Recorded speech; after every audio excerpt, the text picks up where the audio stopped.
Kylandria Speaks. Thank you guys so much for being here for another video.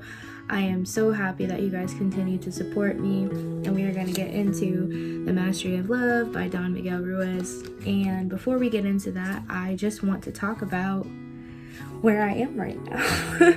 I'm currently in my room, which is definitely a different scenery than you guys normally see. I usually record in my car, and this time I'm doing something a little bit different. Normally I don't record in the house because there's birds and they can sometimes get a bit noisy. So this is pretty much a first for me recording, and it's just a test run to see how things are gonna go. One of my friends offered to give me equipment for recording in here in my house, which it's a new camera setup, a microphone, and I'm gonna share it with you guys. I did try to record with that today, and I'll show you guys in the clip, but while I was recording, I did figure out the basics of how to do it. I don't have the surface to actually record that way, but eventually in the coming weeks you will see me start to record with this equipment, and I'm super excited for it. It's definitely a different experience recording without the specific camera in front of me. Like, I can't actually see what I'm doing, but it gives a better quality, and the microphone also helps like drown out other sounds and really zone in on my voice, which is awesome. So shout out to DeJour for actually giving that to me. I really appreciate it. Yeah, so that has actually propelled a huge podcast release that's coming out to you guys soon. So I know a lot of you listen to me or watch my videos while you're driving or while you're at work. I listen to it while I'm at work or other things like that, and I know it can be tough unless you have like YouTube Premium to be able to watch it while and lock your phone. And I have been working in the works of making a podcast and expanding my brand, and I planned on doing it in the summer, but I will actually be able to do it sooner than I expected. I just have to come up with a name. So if you guys have any name ideas, and let me know if you're excited about this new adventure with me doing podcasting. And I will still be making the videos on YouTube. So if you do want to actually see my face, you can see my face. It'll still be on YouTube every week on Thursday. But I will be actually recording with the audio, so you'll be able to just listen to it if it's easier for you.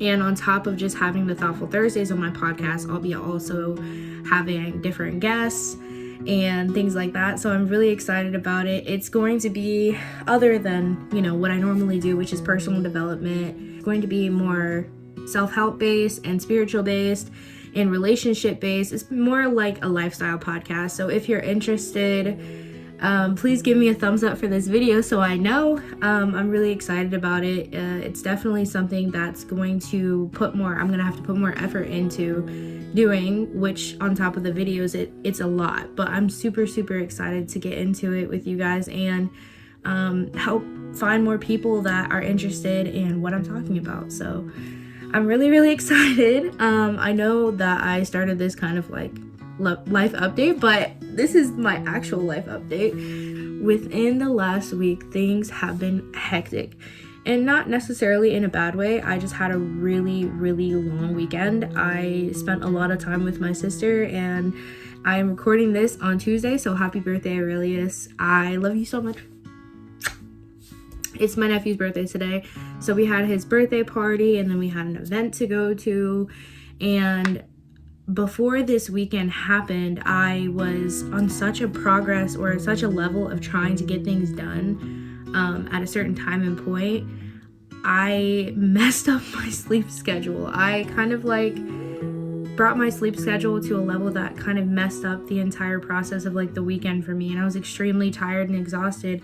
And I did kind of get the things that I wanted to do, but it ended up catching up to me on Friday, and I didn't get to perform at an open mic like I wanted to. I kind of ruined plans, and then I kind of had a mental breakdown on Friday, and over the weekend I was just extremely exhausted. So if you're one of those people that's extremely busy, make sure you give yourself time to rest and to sleep and have a good sleep schedule, because I've learned this before, but the most productive people usually have the best sleep schedule, because without having that rest and having that time to really clear your mind, zone your brain out, and rethink and reprocess and analyze everything, you kind of mess yourself up, and you get really emotionally, mentally, physically drained, and it just leads to like a downhill of things just not happening, or things not going the way they're supposed to go, because your mind can't focus on it because your brain is fried. And that's definitely a realization that I had. Sleep is super, super, super, super important. And as much as people say, oh, well, I don't need that many hours of sleep, I can get on like 5 hours a night, you need more sleep than that. I promise you. I promise you do. And if you do take the time to actually give yourself a good sleep schedule, you're way more productive. In the time that I was giving myself good sleep and was trying to make sure everything was specific in the way that I ate, in the way that I slept correctly, everything was progressing a lot easier for me personally. And yeah, that's just a reminder to make sure you get enough sleep, because while last week was really productive, I started to fumble the bag at the end of the week. I had definitely another realization while I've been talking to someone. I have experienced so much more triggers, and I know I don't bring this up a lot, but I do have a mental disorder, and it's called BPD, which is a borderline personality disorder. And it's a lot easier to manage when I'm not in a relationship or dating or whatever. And when I am, it definitely becomes a huge trigger experience for me, and part of it makes me kind of lose myself. And I've definitely experienced that within the last couple of weeks, and it's made me a little discouraged in like the dating field, because it kind of scared me into the fact like, oh my gosh, maybe I'll never be able to be stable and be in a relationship. And I know that was a limiting belief for me, and that was definitely it's still a fear that I have. But I have to remind myself that the right person will be able to handle me at the level that they need to handle me, and I just have to grow in my symptoms and grow in give myself grace. If you don't know anything about borderline personality disorder, it is incurable. There is nothing you can do for it except for go to therapy. You can take certain medications and stuff to like slow down the depression or other things like that. I personally don't take any because I have tried and it doesn't work for me.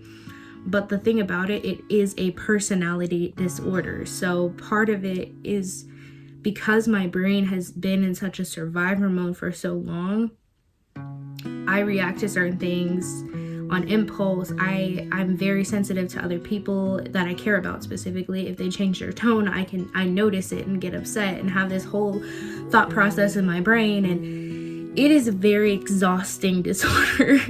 But as I've gotten older, I kind of stopped the stigma and saying like, this is my identity, I can't get any better from here. There are ways in order to get into remission, and that's just like lowering your symptoms as much as possible. There's 9 symptoms. And I've definitely progressed in making those symptoms smaller, but at the end of the day, I have it. I'm always gonna have it, and that's something I just have to live with on a daily basis. But that fear really like wanted to stop me from progressing in the dating field, and I realize now that I'm not necessarily ready to date. And just because I felt ready in the moment and I tried it and it didn't work out, it was discouraging. But I also have to remember like things come, at least I believe in divine timing. Things come when they're supposed to come, and sometimes like even when you want them to be there at that exact moment, that's not how life works, and you just have to roll with the punches. And I've really just accepted that right now is not the time for me to look for a partner, and that's 100% okay. I just have to continue to heal within myself and do the best I can every single day and put forth the effort into my career. And I think that's the most important thing, is when things start to knock you down and you have really high expectations for certain things, like, and it gives you this sense of discouragement, you have to pick yourself up. Obviously, of course, you're gonna cry. Like last night was really rough for me. I bawled my eyes out, but today is a new day. I have to give myself grace and allow myself to feel what I felt and continue on. And even though it was hard, I am moving on now. Okay, so we are going to get into chapter 7 of the Mastery of Love. Chapter 7, the Dream Master. You need to have the courage to use the truth, to talk to yourself with the truth, to be completely honest with yourself. Perhaps you cannot control what is going to happen around you, but you can control your own reactions. Those reactions are going to guide the dream of your life, your personal dream. Your reactions are the key to having a wonderful life. If you can learn to control your own reactions, then you can change your routines and you can create your life. You are responsible for the consequences of whatever you do, think, say, and feel. I started to see life as kind of like an experiment or like an analysis. There is this girl who is on TikTok, and she makes basically a template that says create your own character. So she based it off of The Sims. I don't know if you guys know what The Sims is, but here's an example of The Sims. You basically make your own character, you make their life, you have kids, you do all of this stuff with them, you get them a career. It's basically just like you're living life, but you're living it on a video game. And she used the template to create her own character by manifesting or putting in there what she wants her new character, as in herself, to look like, and how she's going to exemplify that in her life moving forward.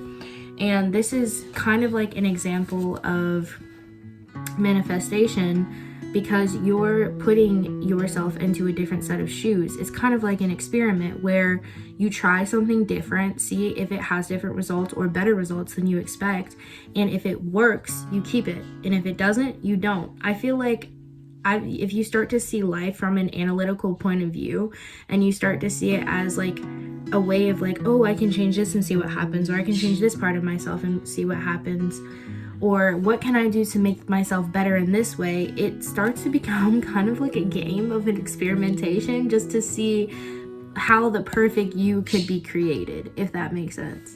And in the making of the perfect you kind of start to adapt to a different way of life or adapt new habits. Like for me, there was a lot of things that I did that I felt like didn't help me excel in the person that I wanted to be. And in order to change that, I changed my routine. I changed what felt normal to me, and though it was uncomfortable, it was kind of like an experimentation of, will this make me feel better mentally? Will I be able to do this, or will I be able to excel more, or will I have more energy in doing this if I continue to do it this way instead of doing it this way, waking up and sitting in bed, versus waking up, getting out of bed, writing down how I'm feeling that morning, doing a little affirmation, praying, whatever I needed to do, and it ended up working for me. So I kept it. And whatever doesn't work for you, you shed it off your skin, roll it off your back, and you continue on.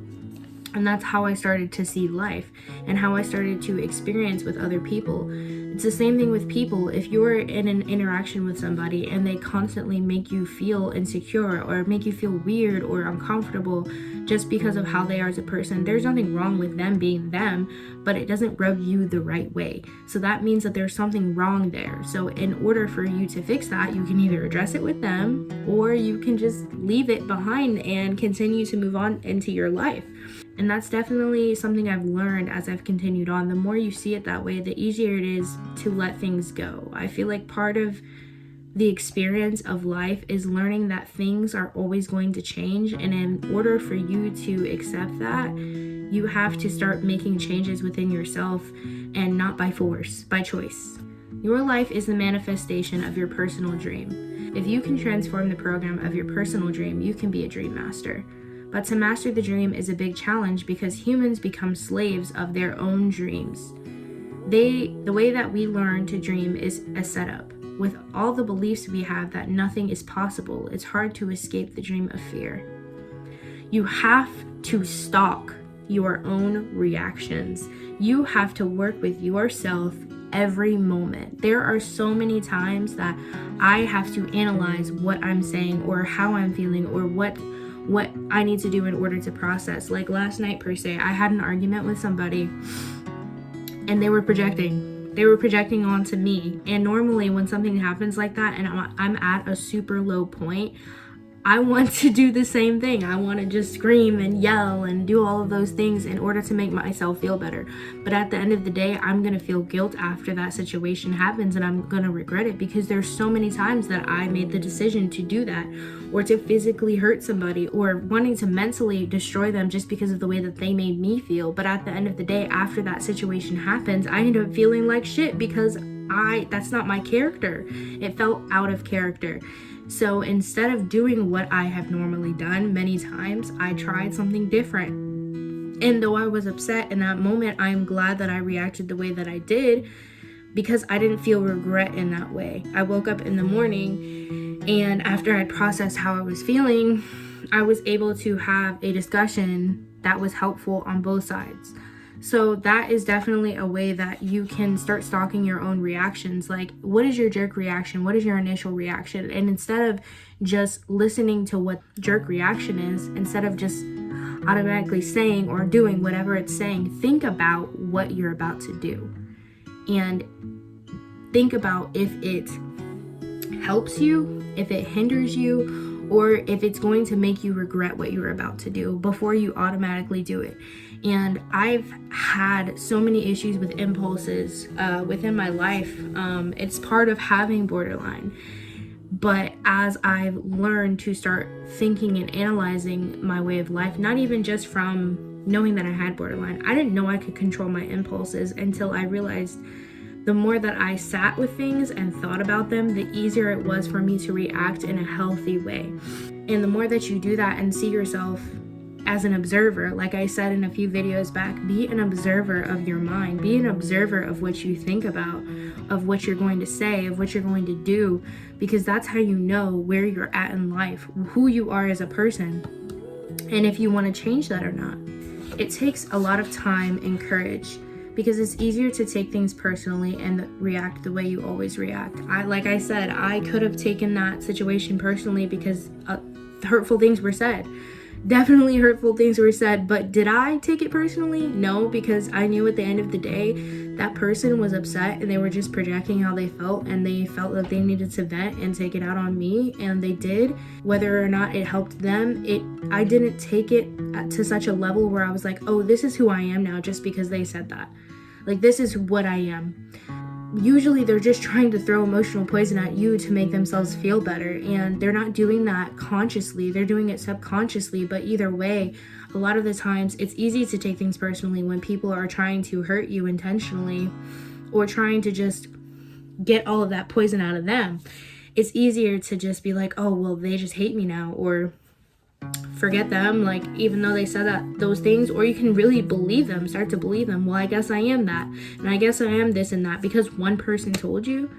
That doesn't even make sense. That's why I started to not take things as personally as I used to. While I am sensitive, when something like that happens with such high emotions, you start to realize, like, hey, like, usually when somebody's this upset, what they're saying is usually not in line with how they feel, or it is, but it's not directed specifically towards you. If you can control your reactions, you will find that soon you are going to see, meaning to perceive things as they really are. The mind normally perceives things as they are, but because of all of that programming, all of the beliefs we have, we make interpretations of what we see, of what we hear, and mainly of what we perceive. The difference is that in the way of your emotional body reacts to what you perceive. For example, if you are walking on the street and someone who doesn't know you says, "You are stupid," and walks away, you can perceive and react to that in many ways. You can accept what that person said and think, yes, I must be stupid. You can get mad or feel humiliated, or simply ignore it. Pause that. Make sure you hydrate. I know this is a Chipotle cup, but we're gonna ignore that. Drink water. The truth is that this person is dealing with his own emotional poison, like I said. And he said that to you because you were the first person to cross his path. It has nothing to do with you. There is nothing personal here. If you can see that truth the way it is, you don't react. And like I said, sometimes people, when they're really in high emotional turmoil within themselves, or just period, because they're super angry about a different situation that doesn't even involve you, they usually say things that cause a reaction out of you. Like sometimes misery loves company. I don't know if you guys have heard that, but misery loves company. So even if we're not trying to intentionally like fuel somebody up and piss them off to be the same that we are, like we do that sometimes. That's what we do. We try to just like spread the anger in order to get away from it. And the best thing you can do in any situation like that is to not react. If you don't give them a reaction, then they don't expect that. And sometimes it makes them angrier, but it doesn't. If you don't allow yourself to react to that situation, you're putting yourself in a higher position to not be affected by it. We have a little ego that takes everything personally, that makes us overreact. We don't see what is really happening because we react right away and make it part of our dream. Your reaction comes from a belief that is deep inside you. The way you react has been repeated thousands of times, and it becomes a routine for you. You are conditioned to be a certain way, and that is the challenge. To change your normal reactions, to change your routine, to take a risk and make different choices. If the consequence is not what you want, change it again and again until you get the final result that you want. There are people who say, I want to change, I really want to change. There is no reason for me to be so poor. I am intelligent. I deserve to live a good life, to earn much more money than I earn. They know this, but what is it that their mind is telling them? What do these people do? They go and turn on the television on and spend hours and hours watching it. Then how strong is their will? A huge part of changing and trying to accept change is discipline.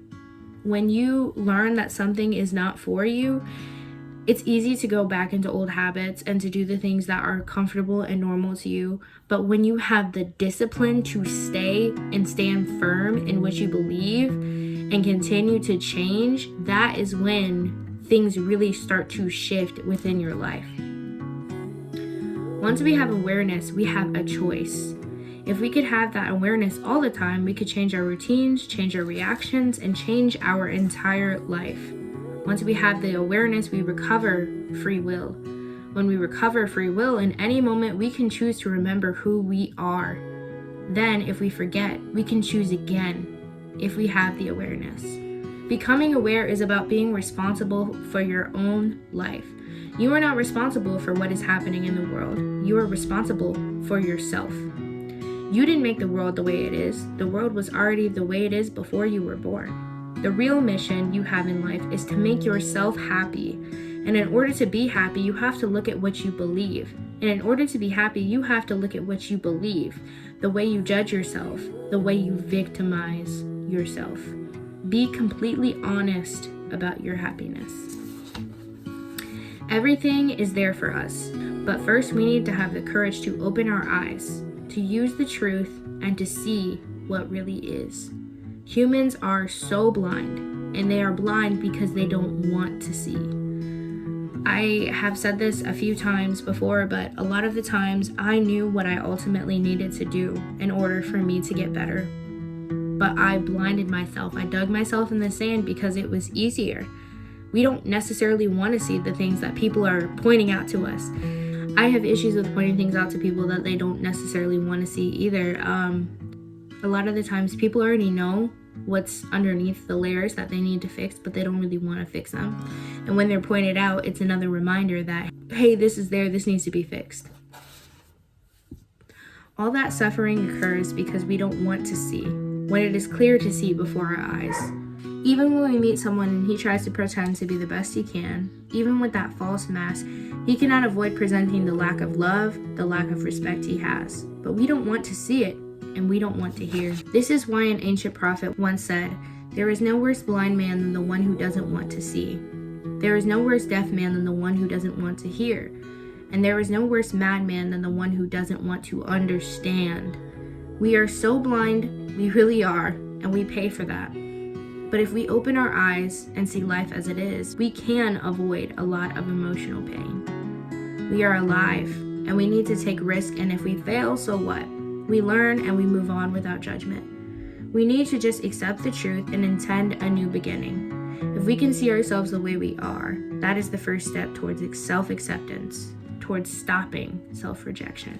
Everyone has a price, and life respects that price, but the price is not measured in dollars or in gold. It is measured in love. More than that, it is measured in self-love. How much you love yourself, that is your price. And life respects that price.